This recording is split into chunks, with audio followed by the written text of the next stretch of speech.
Good evening, and thank you for coming.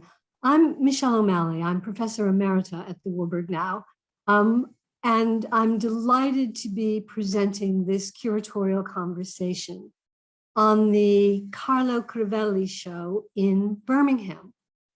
The whole concept of curatorial conversations is built around the idea that we will bring together curators and directors to talk about the issues for setting the directorial or curatorial agenda, and to discuss issues of staging meaningful encounters with works of art. We're particularly interested in how exhibitions and installations are put together and how they influence how a curator thinks after they've been up. There's what you decide before it goes up, and then there's how you think about it after it's gone up. And we hope to draw out really both of those things in the course of the evening. Tonight's speakers are Jonathan Watkins and Amanda Hilliam, co-curators of the exhibition. Amanda recently completed her collaborative PhD at the National Gallery and Oxford Brookes University. She's held fellowships at Villa I Tatti and the National Gallery of Art in Washington, and she's taught in the Courtaulds BA course. And she's also just about to begin teaching their summer school. So we're lucky to have her tonight before she goes into an everyday during the week kind of schedule. Jonathan Watkins has been the director of Ikon Gallery for 23 years.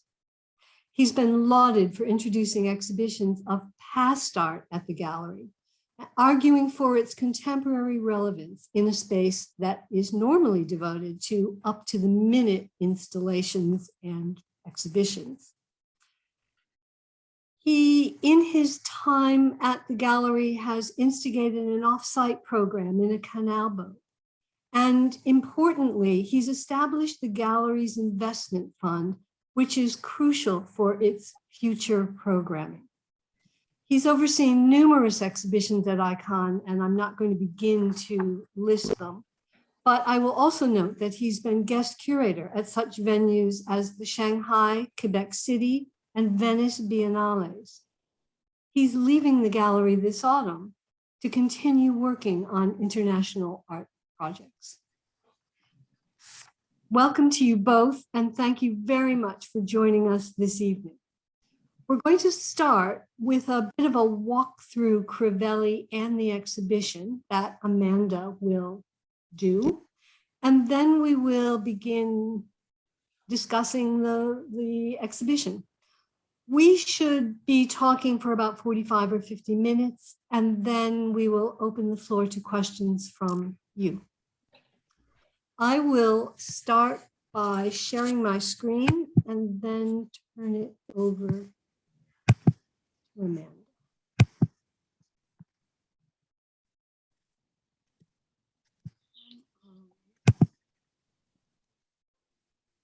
Okay, Amanda, you let me know when you're ready for a new slide. Yes, I will. Can you hear me? Thank you very much, Michelle. It's such a pleasure to be here and to be speaking as part of this series, which I've attended many times. And our exhibition at Ikon is the first in the UK dedicated to Crivelli. It highlights his pictorial intelligence, his playfulness, and the self-reflexive aspects of his work, particularly through devices, the devices that he employed that call into question the boundary between art and reality.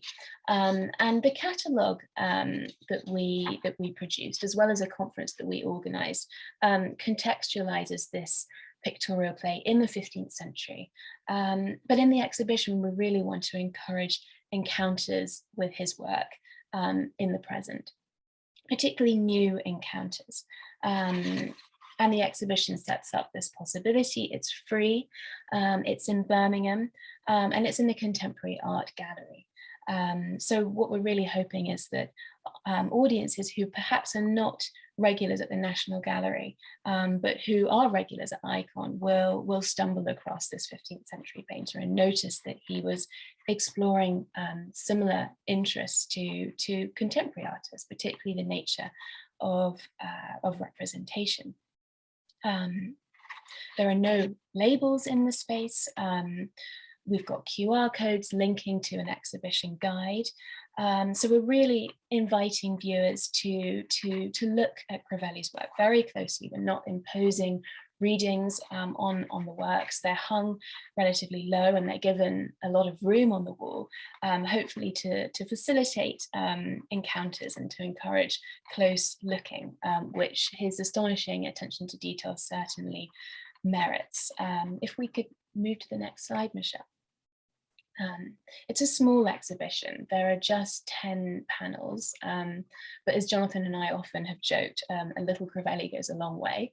But it's actually, although being small, quite representative of his work. There are panels spanning almost his entire career and examples of each of the typologies in which he worked. So as you enter the exhibition, it's really the Vatican Madonna that grabs our attention, and it's the work that we're seeing here on screen. And either the central panel of a triptych or a standalone work for the town of Force, dated 1482, with a miniature Franciscan kneeling in adoration at the foot of the Madonna and Child. So that's on the sightline as you walk in, but the first gallery displays the beautiful Madonna and Child from the V&A, which is a standalone panel probably made for private devotion, and it's distinctive for this raised mantle in gilt pastiglia, so actually raised gesso mouldings sitting on top of the panel. It's a similar date to the Vatican Madonna, so there's an interesting juxtaposition there. And she sits alongside a small panel, which was once embedded in the pilaster of an altarpiece, showing the Magdalene. So moving into the main gallery space, to the right of the Vatican Madonna is the National Gallery's Annunciation of St. Emedius, hung on the far right of the room. Of course, this is Crivelli's most famous work, one of the best loved Renaissance pictures in London, and we see it in a very different way in this space, which I'm sure that we'll talk about. And opposite the Annunciation, there are a series of smaller panels from the frames and predellas of altarpieces. We have a beautiful St. Roch from the Wallace collection. This is the second ever loan from the Wallace collection. And then we have a wall of what Jonathan likes to call his wall of reading saints. Three saints from a pedella and from a pilaster of an altarpiece, one from Berlin and two from Upton House. And as we walk around the corner, we encounter oh yes, sorry, that's the view of the Annunciation. So actually it's quite nice because the narrow shape of the gallery almost sort of leads us up to the pathway of the street that Emedius and Gabriel are positioned on, and it's almost as if our space is somewhat continuous with that street. So, and of course we can get much closer to this painting than we can in the National Gallery. So it's really a new way of seeing the painting, which is quite exciting. Can we see the next slide, Michelle? Okay. I don't think we have one of the vision of the Best Gabriele, but on the same wall as the St. Roch is another altarpiece from the National Gallery, and it's the altarpiece that gives the exhibition its name, Shadows on the Sky, and it shows the vision of, there it is, the vision of a Franciscan friar with this extraordinary swag of fruit hung on top apparently of the painting itself, because the swagger fruit cast a shadow on the sky. And in the same room, there's a surprise installation, if you like, which Jonathan is going to be telling us about, by the living artist Susan Collis, which poses really interesting parallels with Crivelli, particularly on making and visual perception, and the agency of objects. And finally, the exhibition closes, although it doesn't really close because it's a small exhibition. It's cyclical. Is of St. Catherine, who is paired with the Magdalene at the beginning of the exhibition. And so, because the exhibition is small, we're really hoping that visitors will walk around several times and make connections between these works. Thank you, Michelle. That's the exhibition.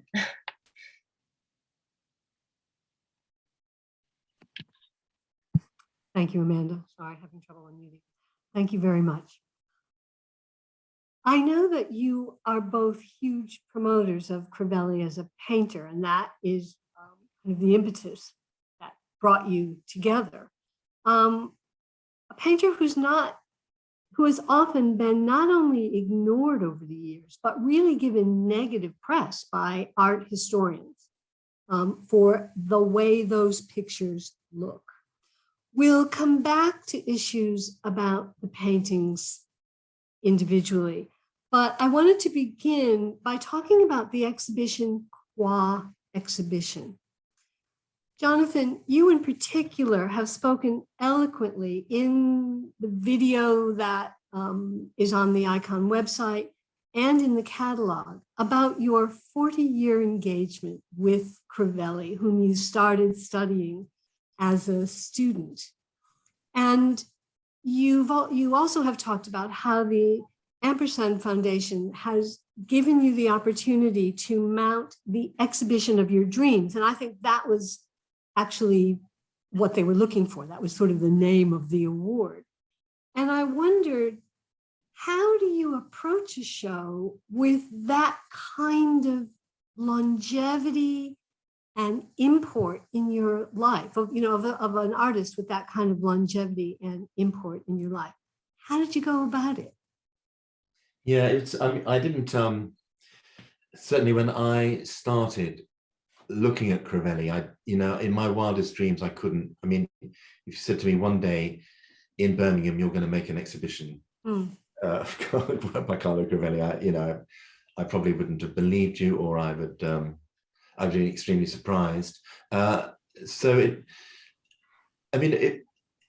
they wanted me to propose an exhibition of my dreams, it'd have to be something that I had thought about, for somebody that I had been preoccupied with for years and years, and not to come up with something that was on our books already, and this would be I'd be being a little bit more strategic and getting funding for something that we were already doing. I mean, it would have to be for something that we just couldn't normally do, and it wasn't very hard for me to think of Crivelli. I mean, he was there at the top of my list, and then it was a question of making it sort of fit Ikon, actually, in the way that Amanda's described.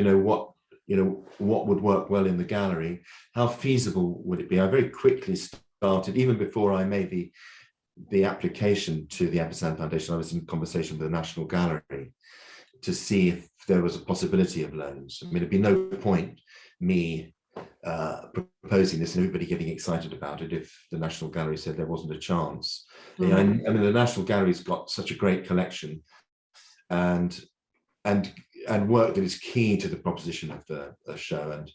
And Gabrielli, this painting we see on the screen now, was one of the ones that really sort of got me excited about Crivelli in the first place. Likewise, St. Catherine, that Amanda mentioned, being there at the end of the show. So it was, I mean, it was,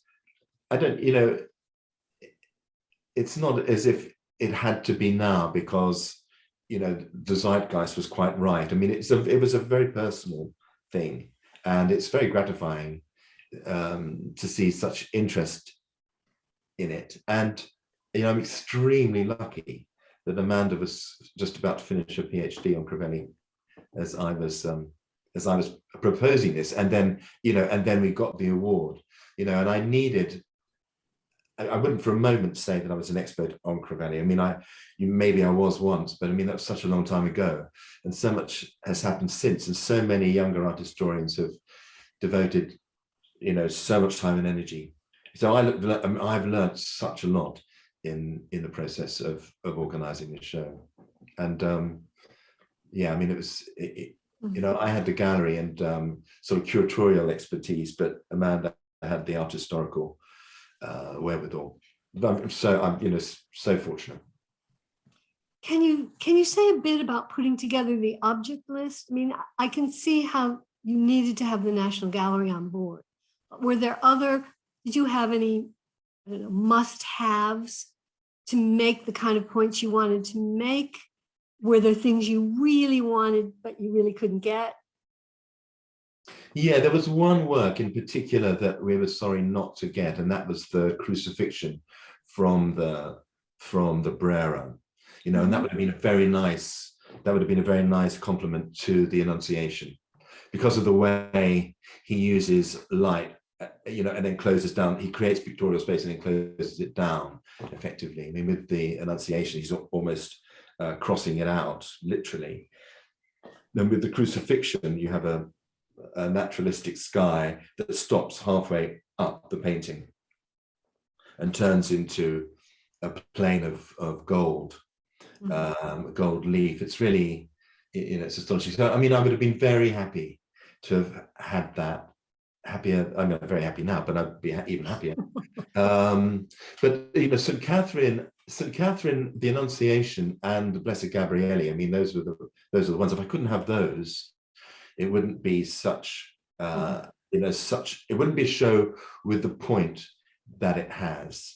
Amanda mentioned, Crivelli's interest in the nature of representation, and that's it. It's very radical.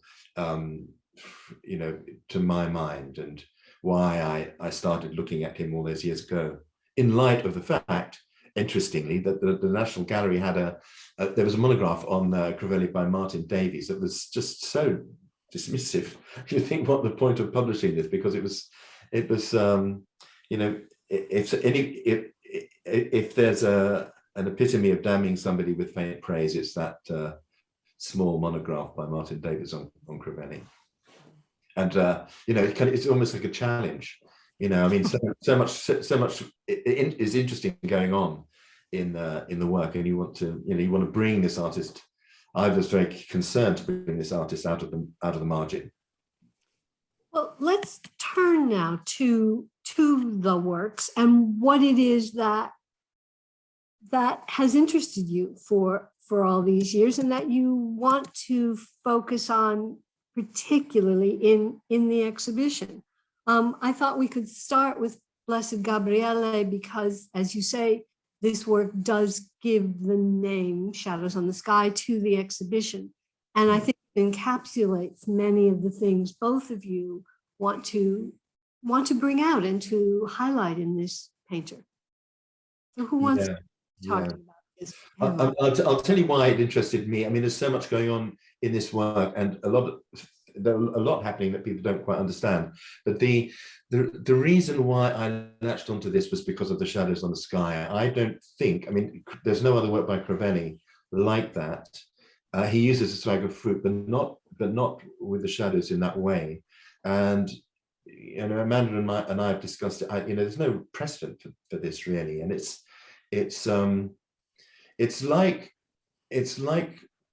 Magritte's painting Cécile pas une pipe, where it's very meticulously rendered and looks, first, it's a very naturalistic representation of a pipe, and Crivelli has gone to a great deal of trouble to set up or to create pictorial space. The buildings on the right have that, have been represented according to laws of single point perspective. You've got the aerial perspective, you've got birds flying in such a way that suggests that they're coming from some depth. The atmosphere there is again kind of pulling you out to the horizon where the sea meets the sky. But then all of a sudden you're brought back to the picture plane immediately. I mean, it's the shadow, you're pulled in and then you're pushed back out again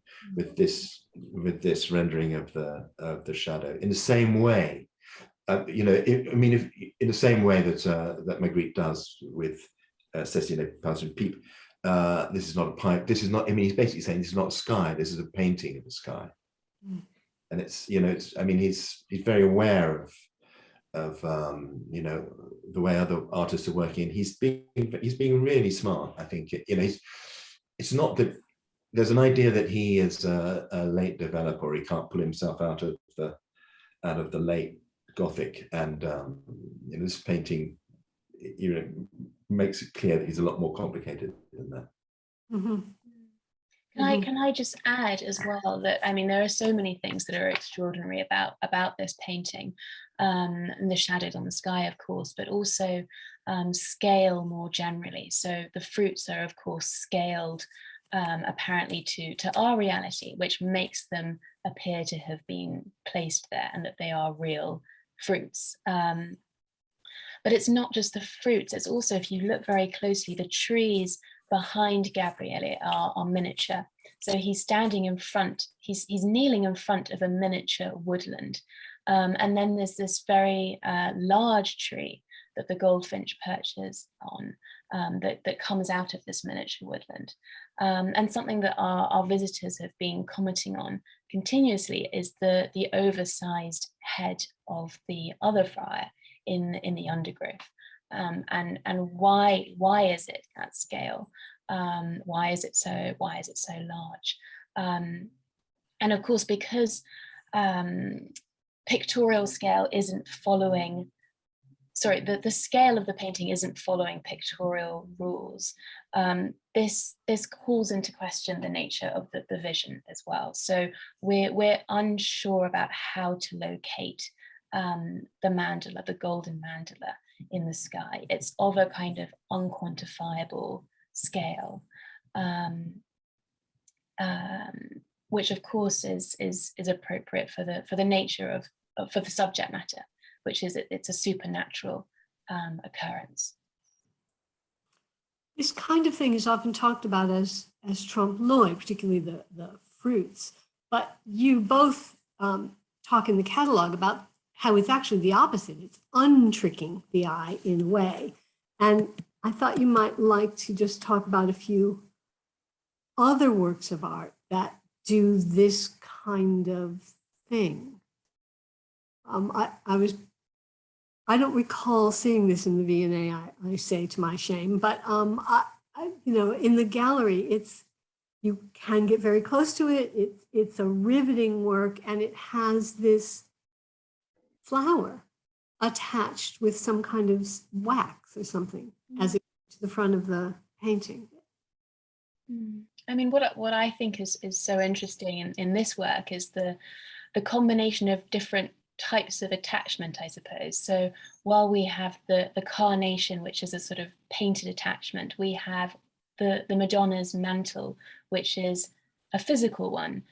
So it's built up in physical relief. It sits on top of the painted panel in a similar way to the festoon sitting on top of the sky in the vision of the Blessed Gabriele. So when you look at this painting, you're instantly aware of it as a work of art, not as an illusion, but as a physical object that has been made by human hand. And of course, Crivelli wants us to know that he is the maker of these images, because he signs his work somewhat obsessively, actually. And it's quite interesting, something we were discussing in the colloquium, is the location of that signature on the parapet. where these other kinds of offerings are located. And so we think then of the painting itself as a kind of offering as well, and as Crivelli's role, I suppose, in facilitating an exchange between the viewer and the holy figures. Mm-hmm. And what about these cracks? There's the pretty prominent crack and broken bit in this picture, and you've got the Magdalene in a niche that's kind of nearly about to come down. What do you think those were about? Do you want to say something, Jonathan? Well, I mean, there's an idea that the Marquet is particularly prone to earthquakes, and that sort of there are a lot of cracks in the masonry of buildings in the Marquet, particularly now, and so you could say it's a reflection of the circumstances within which he was working. But there is this idea of instability in Crivelli's work. There's an awful lot of stuff happening on the edge. Here we see the two saints with their feet just protruding, almost over and out of the picture plane. But there, if you look at the Annunciation, there are so many things which are on the edge of the shelf, on the edge of the lead, could fall. There's extraordinary cucumber that's on the edge. So there's a sort of, an idea that everything is so kind of fragile and possibly, prone to be unbalanced and all fall down. Going back to the Virgin and Child from the V&A, when you look at the garland of fruit, the swag of fruit, it's held up. It's probably invisible in this image, but it's held up, in the painting, suggesting it's held by the finest thread of cotton, and it wouldn't take much for that to break and that arrangement to collapse. So that's what occurs. I think if we think about the kind of the unraveling of these images, and the precarity of the composition, then we're also encouraged to think about the opposite of their extraordinary making, and the delicacy of the composition, and the way that these images are furnished so exquisitely. I think there's a number of things that he's doing with this feeling of on the edge, of precarity, of a fly that's just about to fly, to leave the painting, to fly away, a parapet that's about to fracture. And as Jonathan says, it is about, thinking about the existence of something else as well, a sort of a higher imageless truth somewhere beyond the painting, but also highlighting the exquisiteness of his craft at the same time. I don't recall, do we have contracts for this painter? For this work in particular? No, for this painter in general. Do we have? Oh, yes, we do. Yes. I presume they don't mention any of this. I mean, contracts almost never do. No. Ornament is not mentioned. The materials, the quality of the materials, which saints are to be included, that is mentioned. The usual. Some of the them, usual yeah, things. the usual. Nothing out of the ordinary. Mm-hmm. Yes, it's in the detail, isn't it? That's what's so revealing. I mean, he's not being asked to paint shadows on the sky, but this is something that is there in between the lines, and is very telling. Well, people clearly wanted these works. Sometimes, occasionally, contracts will mention that some research has been done, that a painter is being hired because of some other painting he's done, which the clients have seen. And so we know that people hired painters because they knew their works often. And actually, we do have instances of that, of patrons saying, we want this work to be as beautiful as the one that you did for the Dominicans in Camerino. And actually, an instance comes to mind as well for his last work, for Fabriano, when Crivelli obviously has a reputation at that point. He is given a degree of freedom. So the contract says, we want these figures, but the way in which Crivelli is to paint them is up to him. So he's given. Oh, it says that. Yeah, it does. There's something else too about these details, these small things, which is significant, is that some of the detail is so small it would have been invisible to the people who would have first seen the work. You know, these altarpieces that are high up, you know, in a church or a monastery or wherever, and there's no, I mean, these. So it's almost Crivelli's doing it for himself, or he's, you know, God can see it, but nobody else can see a lot of what's going on. And of course, as we're showing these slides, everything is the same size, but it might be worth pointing out that each of these saints that we're looking at right now is about the size of your computer screen if you have a smallish computer. They were on the supports of an altarpiece. But, whoops, I've gone the wrong way. But this is, I don't know, 3 or 4 or 5 times that size, and the Blessed Gabriele is a very big panel. And so his playing with scale is also has to do with the size of the work, of course. Absolutely. And I think actually that's something that the exhibition really highlights, because we have, very large altarpieces, as you say, and then tiny fragments as well. But those fragments from pilasters and predellas function as singular works of art in their own right, which is arguably one of the reasons why Crivelli was so collected in the 19th century, and why you know, these altarpieces were cut up and dispersed, their frames were removed. And of course that happened to other Renaissance altarpieces, but for some reason, Crivelli's case is particularly extreme. And I think displaying these works on separate walls and really giving them a degree of attention that they deserve. So the San Roque, for example, which is a very narrow panel, and would have been in the pilaster of a frame, just has an extraordinary wealth of detail, and it seems to have its own logic, which is really about verticality. So you have the staff, which ends in a point, and then pointed shadows, and then the hands which are moving up. So Crivelli is really thinking about the direction of this individual panel in the frame, and the way that it has its own separate logic from the rest of the altarpiece. Let's talk a little bit about the canon. One of the things, certainly you have both used the term meta painting in the catalog, and when you talk about these works, you haven't used that term this evening, but drawing attention to the quality of painting and the fact that one is looking at a work of art in that Magritte-like manner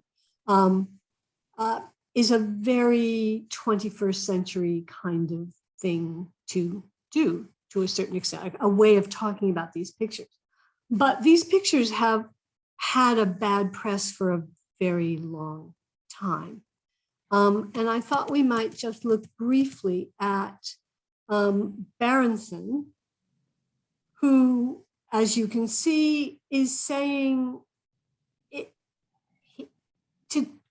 to look at him within the context of the Renaissance, in a way, distorts the idea of the Renaissance, which is an extraordinary thing to say in itself, and that there just isn't a way to define the Renaissance that would include him. And I wonder if we can turn that around and ask how you would articulate a formula, for want of a better term, that would situate the painter within the overarching concerns of the Renaissance. What makes him a Renaissance artist? What roots him to the 15th century?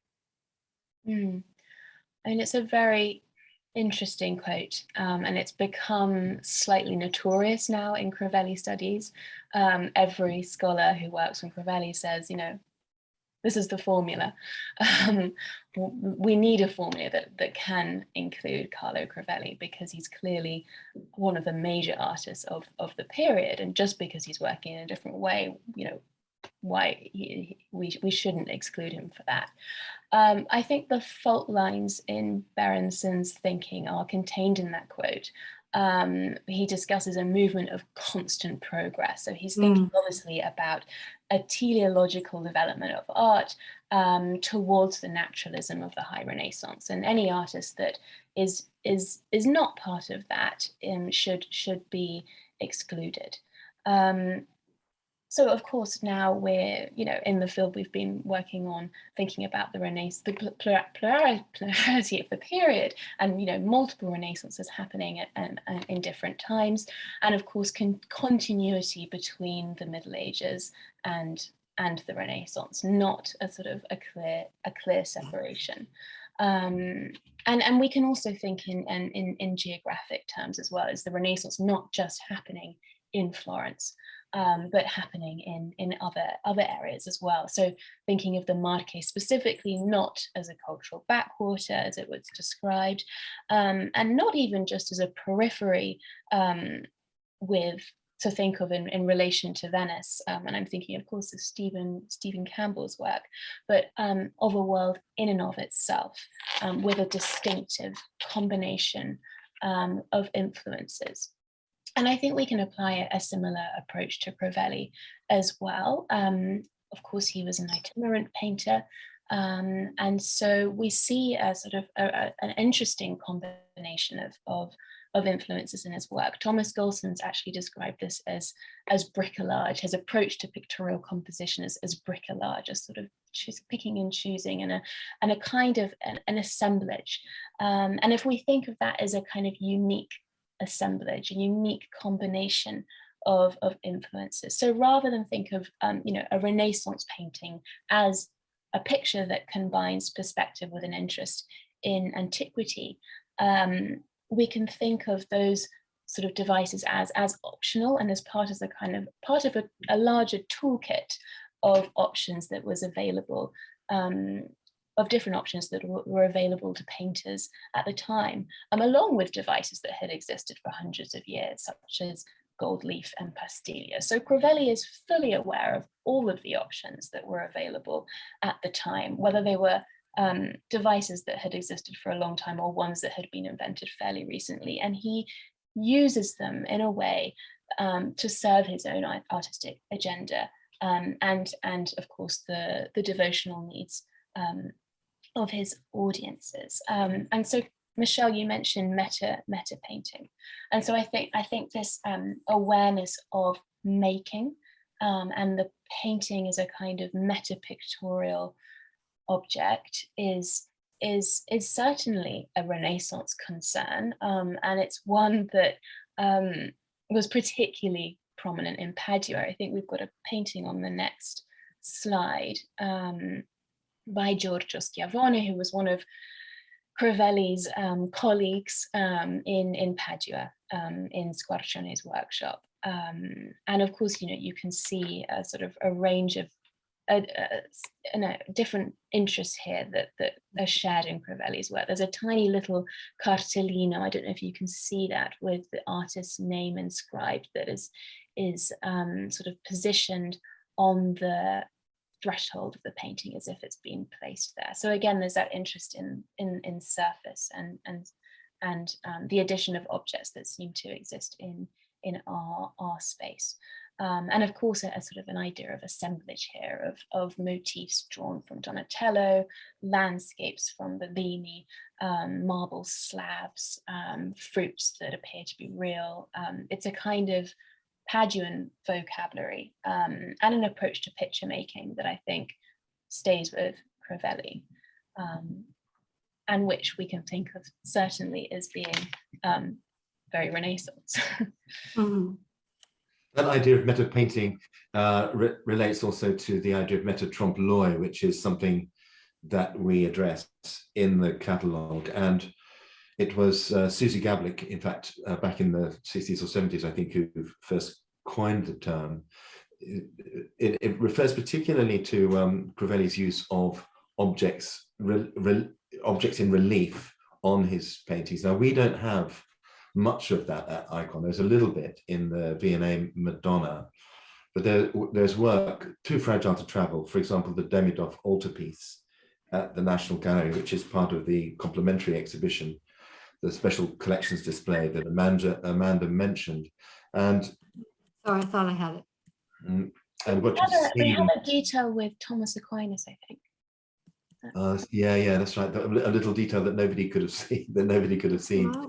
But the idea of three-dimensional objects actually attached to a painting that represents three-dimensional objects. And so you think for a moment that this is an illusion, and a trompe l'oeil, and then you realize that actually it is actually an object. So it's an illusion of an illusion. It's so clever. And at Ikon, we concentrate more on the trompe l'oeil devices that betray the work of art as an object in an object world, and in the national, that you get more in the National Gallery that involves this meta trompe l'oeil, particularly the Demidov altarpiece. But the painting that we're seeing here on screen on the left does include some relief. It's not as high relief as the Demidov altarpiece, but the Virgin's crown is raised in Pastilla, and then we are, I think, invited to think about that in relation to the pearl diadem, which is incredibly three-dimensional in the way that it's painted. So he's comparing his painting to yes, an object that exists and that is three-dimensional. And by the way, this little figure, the donor figure on the bottom left-hand corner, the Franciscan monk, who's around the corner from Gabrielli, almost in exactly the same pose. And of course, the point that Amanda was making before about scale, in the way he uses scale, is demonstrated here. And of course, by no means is Crivelli the only one who does this with donor figures.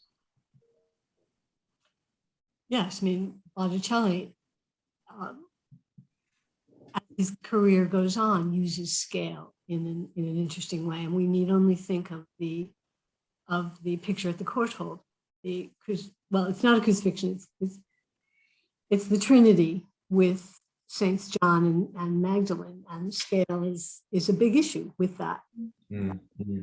We tend to edit that out in terms of particularly Florentine pictures. I was thinking that one of the connections has to do with materiality and the kind of strain of works that goes through the 15th century, of works that depict things. But I was also thinking, as you were talking, about how we have privileged, or what the Renaissance has become, as we think about Florentine works, is the depiction of real space into which figures exist. But if we pay attention to the way works of art were written about at the time, Neri de' Bici, for instance, we know from his Ricordanze, talked about clients choosing a background, and the background could be gold, or it could be a perspective, is how it is he wrote it. So that was a thing. A perspective was a kind of thing that he could make for you, and he would make it then with architecture, because then you could see that it was perspective. And there was a third thing that I'm afraid I simply can't remember, but probably a member of the audience will remember when we turn to them. It's just that we have come to think of that depiction of space as something else. Yeah, I mean, it's clear that, I mean, that again, as Amanda said, you know, Crivelli had all of these things at his disposal, and he had extraordinary facility. You know, I mean, he's an artist. You know, I mean, he can do what he does. You know, or he can be as smart as he is and communicate that, because he is so skillful as an artist. You know, he has this extraordinary virtuosity. You know, and if he didn't paint so well, you know, his flies, his shadows on the sky, etc., just wouldn't, we just wouldn't be as impressed as we are. But we would still be impressed. Yeah. I mean, and going back to your question about the Renaissance, you know, I mean, who knew? I mean, who knew where it was going to wind up in the minds of people 400 or 500 years in the future. I wondered if you would talk a bit about including Susan Collis. And I know that the gallery was disappointed at the last minute by some loans that were just unable to come. And I wondered if the idea of Susan Collis came to you immediately, how you came to include works like this in the exhibition. Yeah. Yes, and actually going back to that point that I was making about the skill, I mean, it's here in this work. The trompe l'oeil here is that it looks like, you know, stuff that's been left behind, you know, bits and pieces that may be the result of the installation itself.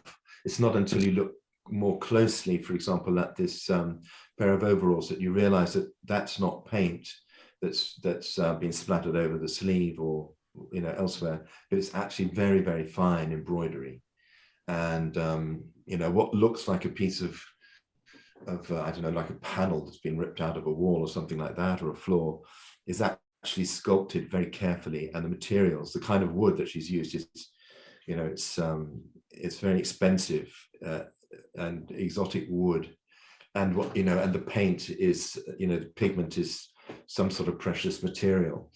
So she has, you know, she has an interest in illusionism that I've been, you know, we made a solo exhibition of work not that long ago, so I've been very familiar with it. I did a studio visit. She didn't know Crivelli before I mentioned him, but was very excited about the idea of being in the show. We wanted it to be a surprise. So when you walk into the exhibition, you don't see Susan Collis's work. You have to walk around a corner, and there, you know, there it is, in the same way that you know, at first glance, you don't notice, you know, what's going on in Crivelli. I mean, this is a kind of a curatorial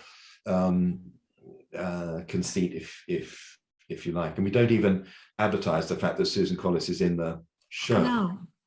So she's a surprise.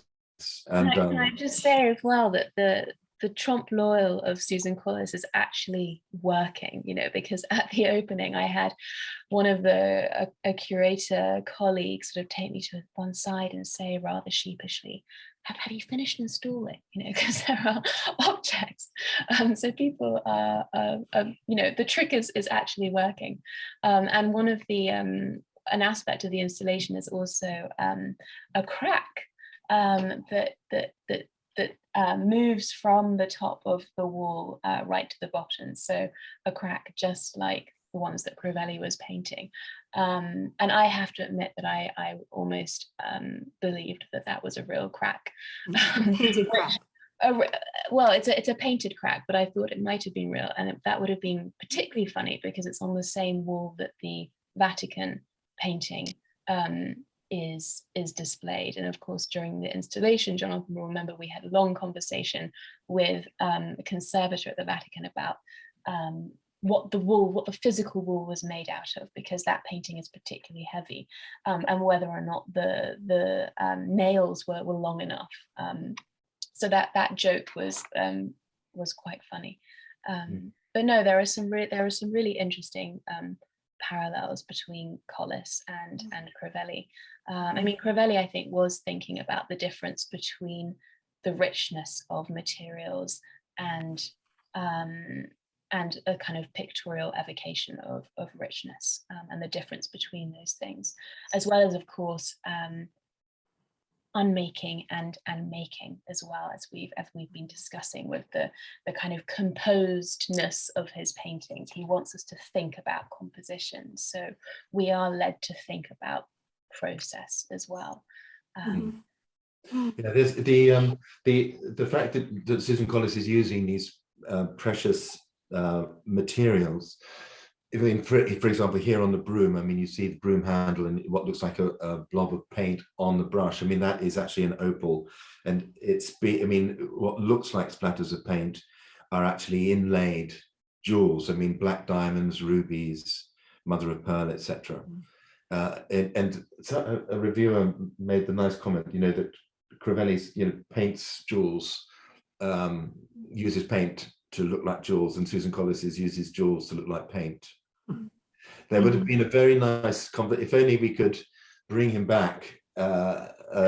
Susan Collis is coming to lunch at Ikon tomorrow. It'd be great to Crivelli could have joined us and they could have a conversation about. Yes. I mean, I think there's a wit in Crivelli that Susan Collis shares. Mm-hmm. My final question takes us back to the exhibition. And in the particular way of contemporary galleries, you have presented Renaissance works of art on stark white walls. And I wondered what you thought that color does for the works. Are you, how do you feel about this color? How do you feel as you've lived with the works in the exhibition? And would you do it another way if you were to hang it all tomorrow? No, I actually think we've got it more or less right. You know, there was an idea that we'd have St. Catherine on the wall where the Vatican Madonna and Child is now, you know, to be kind of funny about this small painting like a fly on a wall with a fly on the wall. With a fly on the wall. Yeah, but the Vatican Madonna is so good there. You know, you've got the Annunciation, you've got the conception of Christ, you know, on one wall, then turn around and, you know, there he is on Mary's lap. I'm a bit of a purist, you know, in an old-fashioned modernist way. You know, coloring walls was sometimes just a little bit too it's a bit like interior decoration to me. You know, it feels a little unnecessary, you know, to kind of play off the colors in the painting and you display them on those colors. But of course, you know, I mean, you know, throughout history, works of art have appeared on white walls, but you know, it's a foil for the, you know, white wall is a foil for the color that Crivelli uses, and also the kind of space that we've given the works. I was at the Marlene Dumas exhibition in Venice, recently coinciding with the Biennale, and you know, the way we've displayed Crivelli is very like what's happening in a Marlene Dumas show. So it's a very contemporary way of showing historical work, and it, you know, many people who are very familiar with these works, you know, and in their museum situations have said how much more they are actually noticing now, you know, that they're not being distracted by, you know, other works being too close. And maybe the starkness of the setting means that you are going to concentrate more. So it's actually, I mean, the historical shows that we have had, Michelle, I mean, you mentioned it earlier. I mean, we've had many, nothing quite as historical as Crivelli, but you know, we've had you know, Hiroshige, we've had Cato Kollwitz, we've had John Flaxman, and on every occasion, the art historians or museum curators that have seen the work at Ikon have said, you know, how fresh it looks and how much more immediate their experience of work is. Yeah, I think there's this idea that old masters should be shown against dark walls, particularly in an exhibition.